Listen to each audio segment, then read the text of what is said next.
महाराज बहुत सालों बाद शहर से अपने गांव वापस लौटा था।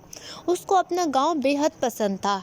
शाम को जब वो अपने घर पहुंचा तो उसने अपनी दादी से कहा कि मुझे कोई किस्सा सुनाए, और साथ में महाराज और उसका भाई राज दोनों बैठ के दादी से किस्से सुनने लगे। दादी ने बोला कि तुम जंगल के उस कुएं के पास कभी भी मत जाना, क्योंकि वो बहुत ही खतरनाक जंगल हो सकता है, कुआं हो सकता है। महाराज ये बात सुनकर सोचने लगा और अगली सुबह ही उसने अपने भाई राज को लिया और जंगल की तरफ रवाना हो गया। जंगल में दाखिल होते ही उनको बहुत ही डर महसूस होने लगा, लेकिन चलते चलते वो उसी कुएं के पास पहुंचने वाले थे। जब वो कुएं के पास पहुंचे तो उनको बहुत ही अजीब सा डर लग रहा था। वहाँ पे ऐसे पत्थर बिखरे पड़े थे जैसे किसी ने इसको अपने पाँव से घसीटा हो।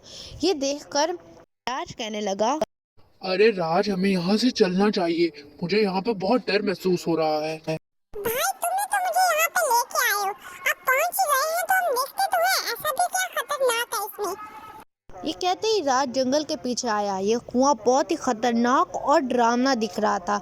ये दोनों कुएं को नीचे से देख ही रहे थे कि वहां पीछे से कौन चाचा है, और कहने लगे, महाराज और राज, तुम दोनों यहाँ क्या कर रहे हो? तुम्हें पता भी है ये कुआं कितना खतरनाक है। अब यार इसी वक्त अपने घर वापस लौट जाओ।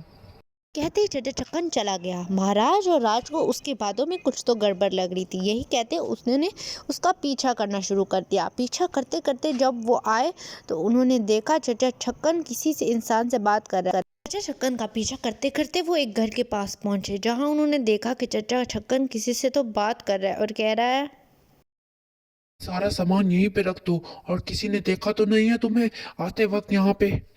ये बात सुने दीपक को लगा कि सारा सामान चोरी का है।